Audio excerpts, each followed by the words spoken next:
Hi, thank you for watching this video. This one behind me is a medium class C RV with a 24-foot couch and a 26 bumper to bumper, which make it perfect for any national parks and any RV park in the United States or Canada. And it's perfect for the family from 2 to 6 people. It will fit inside. Let me show you. So the model number is Conquest 6245, and this is your main door entrance. We will get back later back in. Let me open it up. That's how it looks like. This one is only for the servicing. You don't need to do anything here. That's water heater, so you will see it's will be lead the propane, and you will hear it working when it is. This is small storage compartment with a magnetic holder, and there is like basic stuff, leveling blocks, leveling ramps, your sewage adapter, your gloves, your fresh water hose, power cord, and a little bit of everything. All right, let's move on. There is so when you connect it to the shore power, there's 2 outlets. Not only those, but inside as well will be working. Otherwise, it will not. So you have to be connected to the shore power, or you need to run the generator. Black tank flash. If you flash your black tank and you still see the reading inside on a panel, that means it's something stuck on a sensor. Connect the water hose here. Open the black tank and wait for like 5 to 10 minutes until it's cleared, and then you're good to go. Here right next to it is a outside shower connection and a shower hose to connect here. It's inside that blue bag you just saw inside the storage. This is a low drain point. You don't need to do anything with that. It's just for the storage when you're in the freezing temperature conditions and you want to store it for the winter and winterize it. That's how you drain all the water out of the system. Nothing real on the back except rear camera, so you have this on all the time. And even you have that one, the rule number 1 is have a spotter when you're backing up on a campsite, on a gas station, or on a parking lot. Here, as this is just gravitational fresh water tank, what you do is you stick the hose and wait until the water starts coming out on this little hole. That's the overflow valve, and you have about 40 gallons of water in between your campsite, or if you're dry camping. Do not climb on the roof, and ask your kids, do not climb on the roof. It's not designed for that. It's very fragile. Inside the rear bumper you have a sewage hose and an adapter I showed you before. Inside the storage compartment you connect to this hose. This one here is all your sewage connections with magnetic holder as well. And the gray, this one, the small one on the right, it's represent gray tank, sinks and shower, and the one on here on the left hand side is a black tank. It's a toilet only. How it's working, you open the cap here, pulling out sewage hose. You connect it here with those 4 clips and just open the black one first, wait until it's fully out, and then the gray one, just to rinse the hose from the black tank waters.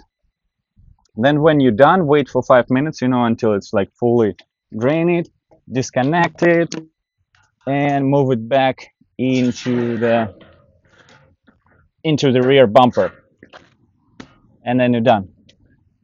Put the cap back in place, and you're good to go. So you close this one. This one you have a city water connection. So when you're on a campsite with the full hookups or with the water hookups, you just connect it here. You bypassing this water tank on site, and it goes directly to your appliances, and you have unlimited water source for your shower, for your dishes, for what's not. The cable satellite connection. Some campsite, some luxury campsite have a satellite connection, so you connect it here.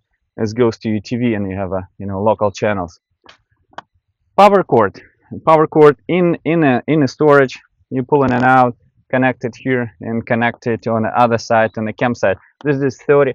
This one is regular RV plug, and then on the other side you have a most common adapter that is 30 amp adapter. So know it, but I bet if it's full hookup or electricity hookup, so on a campsite they are 100% going to be the 30 amp plug.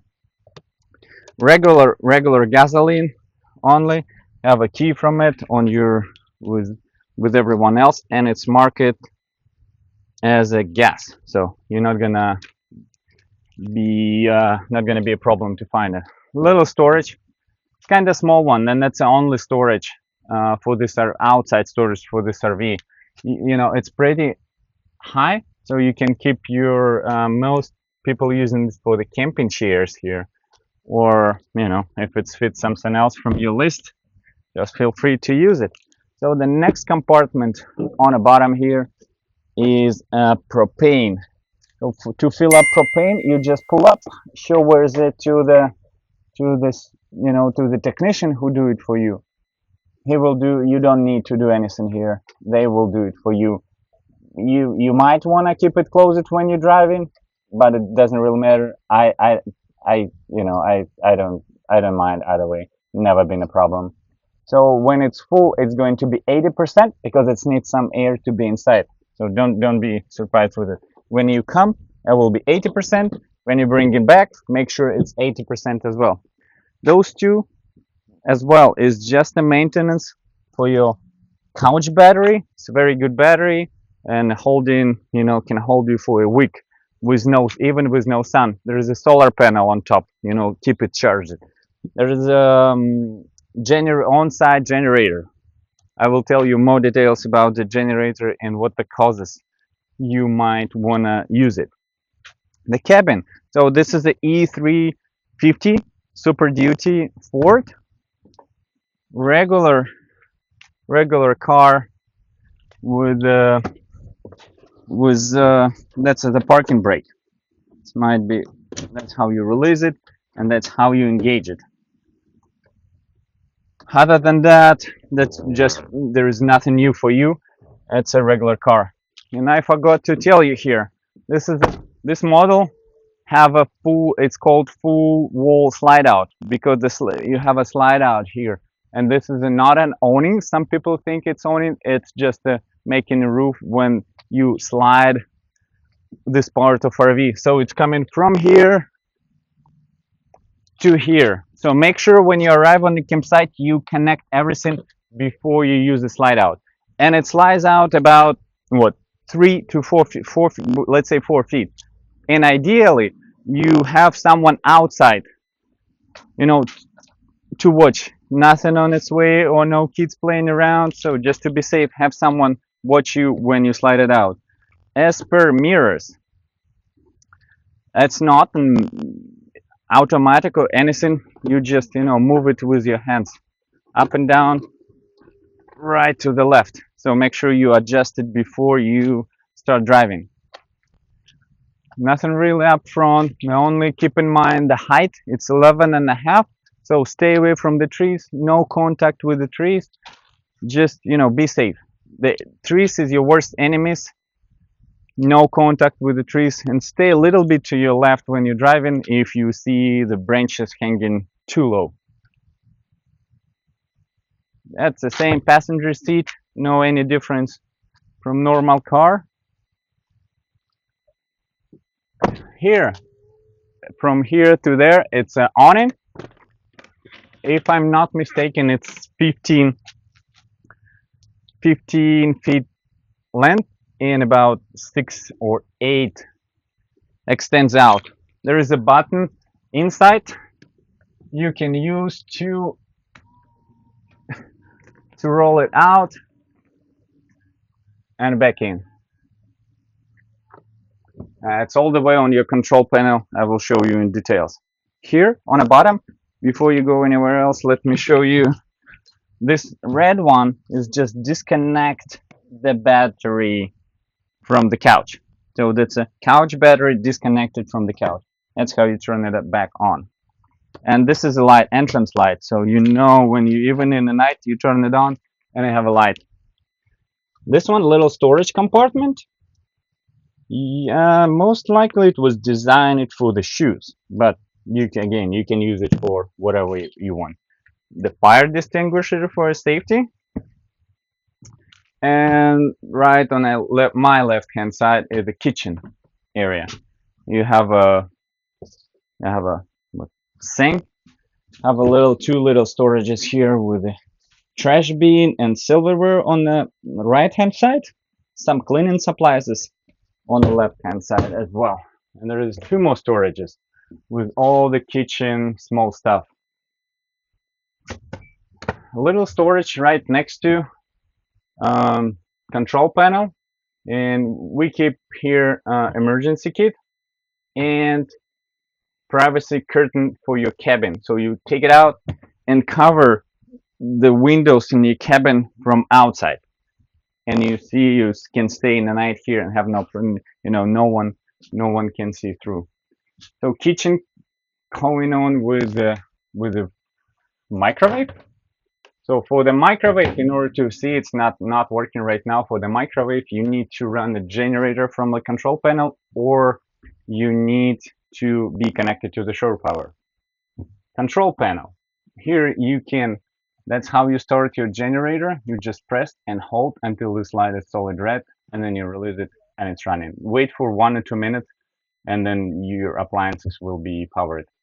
So the appliances I mentioned, it's the TV for sure, it's a microwave and all the outlets around, and for sure AC. So once again, AC unit, microwave, outlets, and TV will not work if you're not connected to the shore power or you're not running the generator. Other things, so that's how you check the levels of your tanks or the battery. So there's 3 tanks, gray, black, and fresh water. So use the fresh water and it go to the either gray or black. When you press the button, you see it's empty. In this case, that's a gray one from your sink and shower. The black one, empty. That's from your toilet only. And a fresh on-site tank is full right now. It's about 40 gallons. And the gray and black one about 40 gallons as well. And the next one, BAT, it's a battery. It's supposed to be full, and yes, it is full right now. This is all your lights most of the time. Yeah, awning light, step light, porch light, ceiling light, and heater. Heater is for your water. When you if you need do your morning routine, irrelevant if you connect it to the city water or you use the water from the tank, you need to turn it on, and it's tank about 6 gallons, so you need to wait about 5 to 15 minutes to have a water. And then when you showering, it's just circulating and keep it hot for you all the time. So the water pump, you need a water pump. If you're not connected to the shore power, city water, you need to turn on water pump. That's pumping water to your appliances. You don't need it to be on if you use it connected to the city water. There is a two other thing, as I showed before, the awning. That's how you roll it back in, and that's how you roll it out. And this is your slide out. So for the slide out, the same. When you arrive to the campsite, you press and hold it until it's fully out. They don't recommend to stop it on a halfway. Just wait until it's fully out and stops, and then you release the button. And very important, before you do it, kids can climb up here and put some of their toys or stuff on top of here. So make sure there is nothing on top. Make sure, look in here, make sure there is nothing on the right hand side. Maybe it works in some cases to move a chair because it's right, very sticky. And this is a ladder. It can be unbuckled here and be in on your way. So make sure there is nothing on the right and the left hand side as well. Right, let's keep going with the kitchen. You have a stove. I think you have a that's ignition. It's just making a little sparks around here. And if you want to turn it on, you just press, and yeah, my propane is off right now outside. So if this is the case with you, the first thing to check is the propane outside and just open the valve. And little small tiny oven here. So in order for you to oven, you press and put it in a pilot light. Hold it for like 30 seconds and then ignite it. Make sure pilot light is lit on. Wait for another 30 seconds and then move it to the temperature you want to heat it up to. This is your furnace. So if you set up your controller, that will, the hot air coming out. Oh no, actually I'm wrong. This is the intake for your furnace. There's a little safety things around for your short circuits. If you connect it to the shore power, that will be your breakers for the 110 circuits, and then the 12-volt circuits here, all your breakers. If anything blown here, you will see the red light next to it. If those triggered, you will see it on the left hand side, and those mark it appropriately, like what's connected to where. Little CO2 sensor, so if there's any leakage of propane, that will be like a crazy. And then the big thing, fridge. So the fridge is 12 volt and the very good batteries here and the solar panel. Keep it on all the time. You don't have to be worried. There's 2 compartment, fridge and the freezer. Very cold all the time. So you just turn it on, forget about it. Well, you never have to be worried about it. There is a little bathroom. The most important is, and the difference is, read this instruction how to use your toilet. Basically, it says before you do anything, you come in, you step a little bit. That's pouring some water in there, and then fill it up like halfway, and then release it. Then do your things. When you're done, just flush it. You have a light here, and you have a shower just like at home, no difference. And you have some conditioner, body wash, and shampoo. On that side, you have a little sink for your morning routine, outlets, and a little compartment with a little bit of everything, including toilet paper.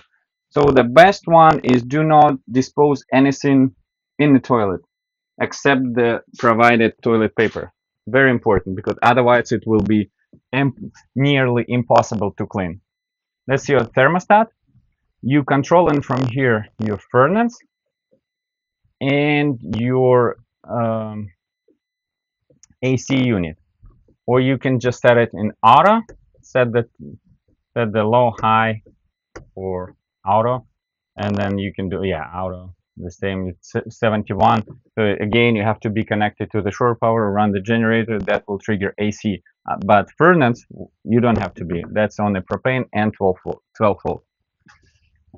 You have a little broom, to make a little cleaning, because on a campsite, you're always hiking, doing everything. There will be a little bit of sand or what's not, so you're just wiping every day. We do every day little cleaning. So you also, before you do that, you also check this side. Nothing, fall into here. Nothing on its way, and it's safe to extend it. So this is a folded queen bed mattress here right now, because it's not livable, usable when you not connect when you're not slide out. When you slide it out, so that everything will move and create enough room for you to unfold it and make it queen bed. A little storage compartments in here, little USB ports, and spot for your phones on that side. And there is another closet for the bedding here right now, but you can use it for your clothes. The little one here on the bottom, I don't even know what it's for. And there is a shelves, little shelves on that side for your clothing, definitely. The next one is your dining area. You have two seat belts on each side and two storage compartments on each side, and you also can convert it into the extra bed. It's twin bed. You have a little storages here on top, and you also can, so all the how does all the shadows working on the windows around is just you move it up and down. This has already been broken, but fix it, and please ask your kids, so if you use it yourself, to use a ladder right here. Just put it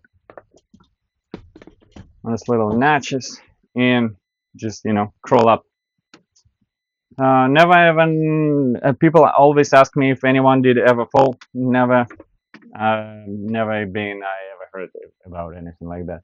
The fire alarm, just some lights for up there, the TV, and that's it. So this is a queen bed as well, and with the shelf it's make it a little longer. I think I covered most of the questions, but if any questions left, let me know. I'll be happy to answer your questions. And the lock, the last thing, actually, the good thing to remember, if there is a red dot to red dot, it means it's unlocked. If you move it red away from red, the deadbolt engages.